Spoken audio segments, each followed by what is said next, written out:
करते हैं। जैसा कि वचन यहां पर कहता है, जब अभिमान होता है तब अपमान भी होता है। जी हाँ भाई बहनों, जब इंसान का अभिमान बढ़ता जाता है, कुछ भी अचीवमेंट करने के बाद में हमारे अंदर घमंड आने लगता है, अभिमान आने लगता है, हम दूसरों को तुच्छ जाने लगते हैं। हम ये समझते हैं कि हमारे अंदर ही सारा ज्ञान बुद्धि है और हमारे पास ही सारे संसाधन है, हम जो चाहे वो कर सकते हैं। इस तरह की बात, इस तरह का घमंड, इस तरह का अभिमान हमारे जहनों में आ जाता है, जो हमारे फ्यूचर के लिए, हमारे भविष्य के लिए घातक हो सकता है। जैसा आगे वचन कहता है, परंतु नम्र लोगों में बुद्धि होती है।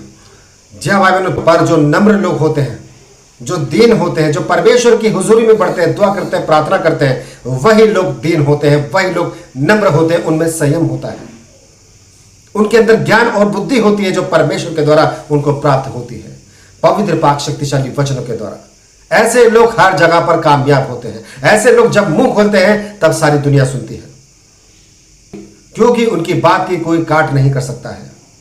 उनके अंदर ज्ञान और बुद्धि परमेश्वर के द्वारा होती है।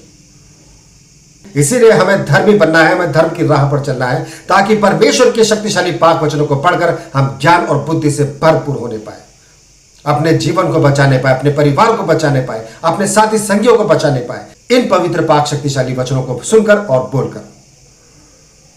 जैसा कि आगे वचन कहता है 3 में, सीधे लोग अपनी खराई से अगुवाई पाते हैं, परंतु विश्वासघाती अपने कपट से नष्ट होते हैं।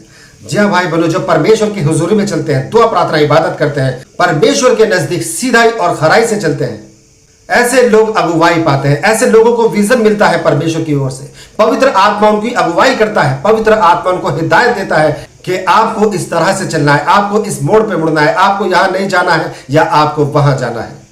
जब आप पवित्र आत्मा के द्वारा अगुवाई पाते हैं, तब आपके सारे काम सफल और कामयाब होते जाते हैं।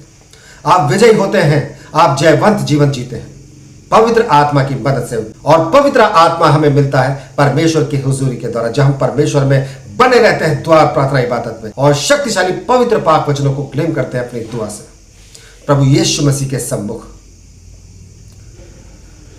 और जैसा आगे वचन कहता है, परंतु विश्वासघाती अपने कपट से नष्ट होते हैं। जी हाँ भाई बहनों, जो परमेश्वर को नहीं जानते, जो यीशु मसीह के पीछे नहीं चलते हैं, जिनको अपने ऊपर घमंड होता है, जिनको अपने ऊपर भरोसा होता है, जो ये समझते हैं कि हमारे अंदर सारी ज्ञान बुद्धि है, हम सब कुछ कर सकते हैं, हम लोगों को बेवकूफ बना सकते हैं।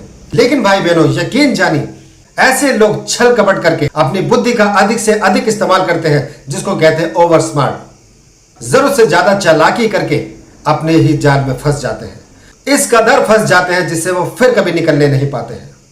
और इस तरह की सांसारिक ज्ञान और बुद्धि के द्वारा जब वो कार्य करते हैं,